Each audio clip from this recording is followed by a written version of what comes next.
King and Queen of the Ring was on Saturday and featured many amazing matches, but how does its main event stack up against all the other Saudi Arabia pay-per-views? Very soon I'm going to be doing a tier list on all the Saudi Arabia pay-per-views, but until then, this tier list is going to be all the Saudi Arabia main events. Now the first Saudi Arabia pay-per-view main event was the Greatest Royal Rumble 2018. Now, the 50-man Greatest Royal Rumble match isn't really remembered too fondly as it featured a lot of mid-carders that nobody remembers. One of the people included in this match was Hiroki Sumi, who was supposed to be a replacement for the long-dead Yokozuna. I believe the Saudi princes also asked for Ultimate Warrior, who'd been dead for 4 years at that point. The Greatest Royal Rumble match was bad, and it was boring, but it's still a Royal Rumble, and featured Shane McMahon, Hornswoggle, and the Great Khali. And if that doesn't put it in S tier, then no, it's not going in S tier. It also has Randy Orton in it, so it does have stars. I'd say I'm going to put it in C for now, because it's not good, but it's not the worst. Speaking of the worst, the match that ruined Shawn Michaels' retirement, the D-Generation X versus the Brothers of Destruction. This match is just awful. I mean, you've got Triple H tearing his pec.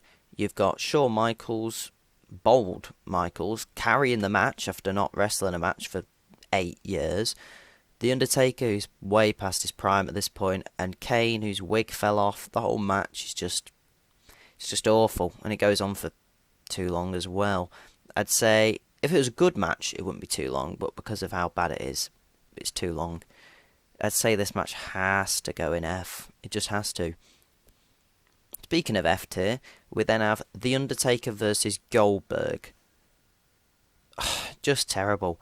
I mean, Goldberg drops Taker on his head. They both look concussed. It's just appalling. It has to go in F. At least it's not as long as this match and doesn't ruin Shawn Michaels' career. So it's slightly better in F, but it's still F. Seth Rollins versus The Fiend in a Falls Count Anywhere match for the Universal title. I don't have much to say about this match. I don't really remember too much of it. I know that it's not as awful as these, and I know that it's better than the Greatest Royal Rumble, but I don't have any fond memories of it to put it, certainly not in these tiers.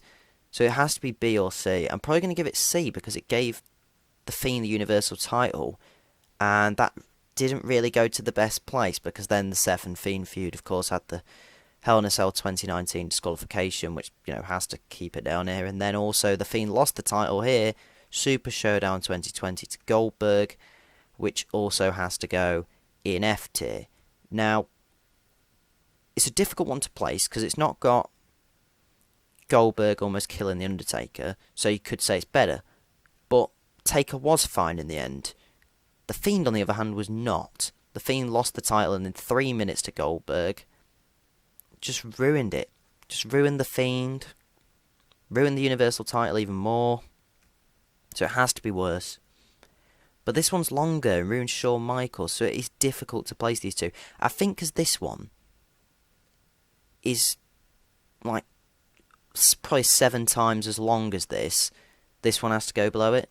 Now we're on to Crown Jewel 2021 with Brock Lesnar versus Roman Reigns. Now this was the first Brock-Roman match since getting Farmer Brock and Head of the Table Roman. So it was a different dynamic. You had heel Roman against face Brock, which was different to all the other Roman Brocks before it. And it'd be one which led into the WrestleMania match with the title unification, and would then lead to their much better SummerSlam match. This match was alright, had a title belt shot. I think I might put it in B. It added something new to the feud. I might move it afterwards. We'll see. Then we have Elimination Chamber 2022. This is just Brock Lesnar beating everyone in the chamber. Now, if the other things leading up to this event didn't happen, this Elimination Chamber, I'd probably found it really fun. Maybe would have put it in A tier. The problem with it, though, is that to get to this, we had Brock Lesnar beat Big E for the world title, then lose it to Bobby Lashley, then win the Royal Rumble. So at this point, Brock's beating everyone in a 5-way match for the WWE title, ruining some of the roster, including Big E. Then you have him win the Royal Rumble, eliminating all the big stars. So again, he's beating everyone. And then at Elimination Chamber, he beats another bunch of big stars. Bobby Lashley, Seth Rollins, AJ Styles, and just beats everyone. So at this point, Brock's just beating everyone. It's just boring. So it's worse than that. It's honestly in C tier. But it is better than Greatest Royal Rumble because it doesn't go as long. And I don't know where to put these two. It's an Elimination Chamber match, so it is fun. Bobby doesn't get pinned, of course. He was the champion, but he was quote-unquote injured by the pods. I think this one has to stay below, purely because they do have the shot of Brock Lesnar stood in his pod with a huge hole in the side of his cage. Why would they do that? Why would they show that shot in pod cameras? We then have Roman Reigns versus Logan Paul. Logan Paul's third match, I believe. He'd done the tag match at WrestleMania. He'd done a match against The Miz at SummerSlam. And this was his star-making performance. This match has to go into A or S tier.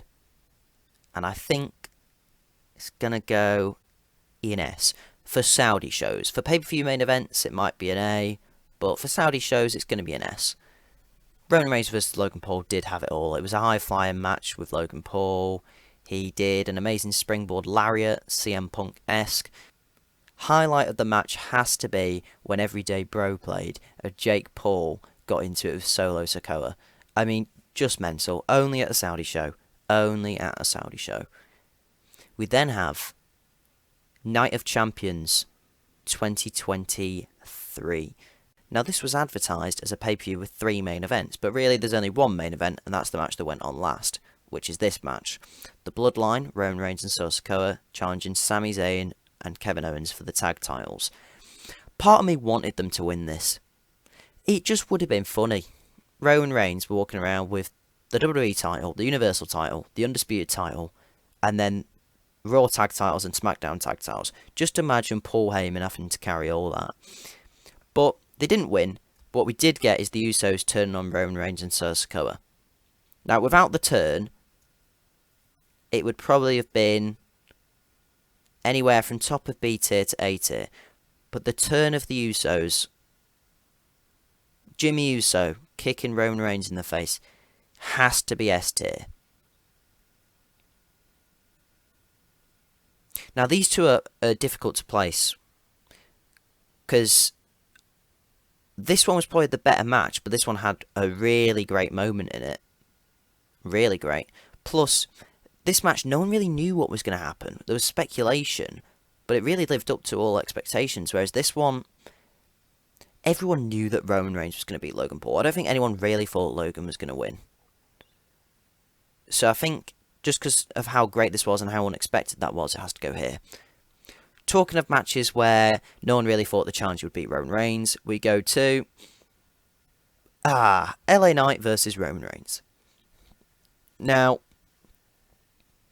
the match itself is difficult to place. It's either A or B-ish. But everyone knew that Roman Reigns was going to win. So I'm going to put it here, and I'm going to put it below the Brock one. Because there was a small thing where people thought, maybe Brock will win. Maybe. Whereas this one, no one thought LA Knight was going to win. And it just wasn't the best match. It was a fun match, but everyone knew the result. And with that said, let's just go on to the most recent main event. Cody Rhodes versus Logan Paul. Which should have been for both titles, really. It should have been for both titles, and it should have ended with shenanigans and the Wyatt Six debuting. Instead, we got a good match. You know, the in-ring stuff was basically on par with the Roman Reigns Logan Paul stuff, and the brass knuckles stuff told a much better story. So actually, you know, it's right there with it. However, again, same problem. No one thought Logan Paul was going to win. But this one's worse because it's the second time they've done it. And also, the finish. Ibrahim Al-Hajjaj was the one who helped Cody win the match. Cody's supposed to be a face champion, and no, Logan Paul was using brass knuckles. But did Cody really need help from Ibrahim Al-Hajjaj? No. he shouldn't have. I know that nothing's gone into D tier. You could argue that maybe Greatest Royal Rumble should come down. I'll either delete... Yeah, you know what? We'll bring Greatest Royal Rumble down to D tier. This is just appalling. I think this is where the ranking should stay. I think this is an overall good ranking. You got... Roman Reigns has an S tier, has both of the S tier matches. Logan Paul with an S and an A, so both really good. And then Roman also has the B tiers. Roman Reigns doesn't actually feature in any of these matches, so Roman Reigns has 4 of the best 5 Saudi Arabian main events. Meanwhile, you got people like The Undertaker, who has 2 F tiers and a D tier. So he has 3 of the 4 worst. Goldberg's in 2 of the 3 worst, so that's pretty bad.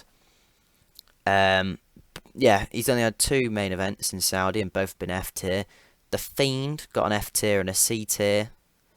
You have Brock Lesnar, a B and a C.